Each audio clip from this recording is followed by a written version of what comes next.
बच्चों, देखिए आज हम आपको कुछ समरूप त्रिभुज के विषय में बताएंगे।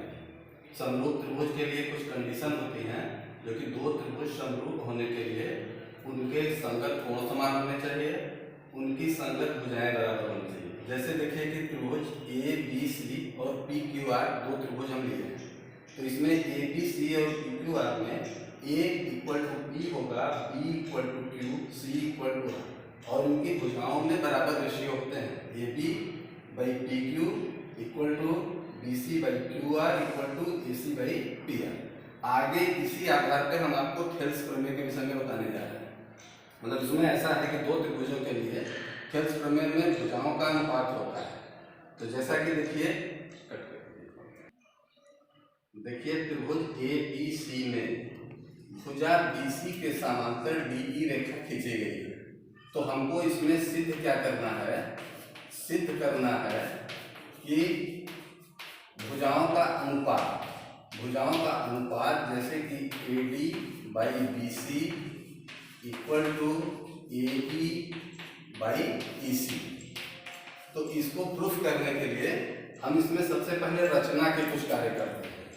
रचना में ये होता है कंस्ट्रक्शन में कि सबसे पहले हम इसके दोनों डायगोनल को मिला देंगे और इसके बाद ई से ए बी पर एक लंबवत रेखा खींचेंगे और डी से इस पे ए बी पर जो यम।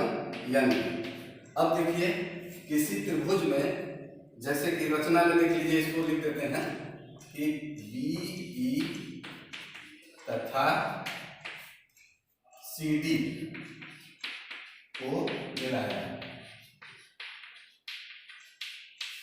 और इसके बाद ई एम लंब ए डी तथा डी एन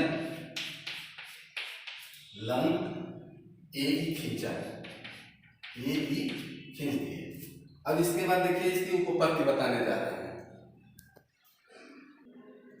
देखिए अब आगे त्रिभुज बी डी ई का क्षेत्रफल बराबर त्रिभुज डी ई सी के क्षेत्रफल के। ये होता ऐसे है कि एक ही आधार और दो समांतर रेखाओं के बीच बना कोण बराबर होता है।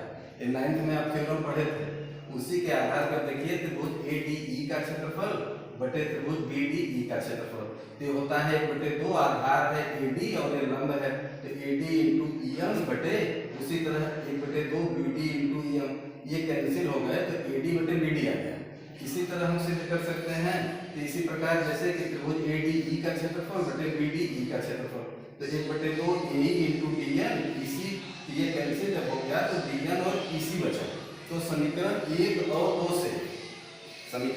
2 से जब कंपेयर करेंगे तो A D by B D equal to A E by E C. यही समानुपाती प्रमेय है, इसे थेल्स के प्रमेय के नाम से भी जाना जाता है।